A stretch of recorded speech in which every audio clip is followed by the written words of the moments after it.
রাধে রাধে। ওম নমো ভগবতে বাসুদেবায়। ওম নমো ভগবতে বাসুদেবায়। ওম নমো ভগবতে বাসুদেবায়। শ্রীমদ্ ভাগবত চতুর্থ স্কন্ধ ভূষণম ষষ্ঠ অধ্যায়। ব্রহ্মা শিবকে প্রসন্ন করলেন। শ্লোক 16। স্বর্ণার্ণ শতপত্রৈশ্চ বররেণুক জাতিবীয় কুব্জ কৈমল্লিকা বিশ্চ মাধবী বিশ্চ মণ্ডিতম। অনুবাদ: অন্যান্য বৃক্ষ সেই পর্বতকে সুশোভিত করেছে, যথা স্বর্ণবর্ণ কমল, দারুচিনি, মালতী, কুব্জ, মল্লিকা এবং মাধবী। শ্লোক 17। পনস উদম্বর অশ্বতু প্লক্ষ নেগ্রুদ ইঙ্গুবীয় ভুজৈরুষ দিবীয় পুগৈরাজ পুগশ্চ জম্বুবীয়। অনুবাদ: কৈলাস পর্বত অন্যান্য যে সমস্ত বৃক্ষের দ্বারা শোভিত সেগুলি হচ্ছে কাঁঠাল, অশ্বত্থ, প্লক্ষ, নেগ্রুদ এবং ইং উৎপাদনকারী বৃক্ষ। সেখানে সুপারি, ভূজপত্র, পুগ, রাজপুগ, জম্বু ইত্যাদি বৃক্ষ রয়েছে।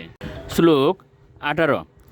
কর্জুর আম্রাতক আম্র আদৈ প্রিয়াল মধুক ইঙ্গুদয় ধ্রুম জাতি বীরনৈশ্চ রাজিতম বেনুকি চকৈয়। অনুবাদ: সেখানে আম, প্রিয়াল, মধু এবং ইঙ্গুদ বৃক্ষ আছে, আর তাছাড়া বেনু, কিচক এবং অন্যান্য বিবিধ প্রকার বাঁশ গাছ রয়েছে, যা কৈলাস পর্বতকে পরিশোভিত করে আছে। শ্লোক 19 ও 20।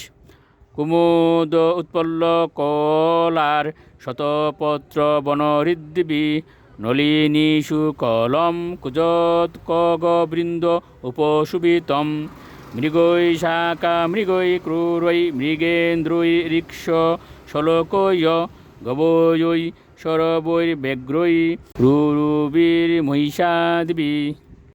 অনুবাদ: সেখানে কুমুদ, উৎপল, শতপত্র আদি নানা প্রকার পদ্ম রয়েছে।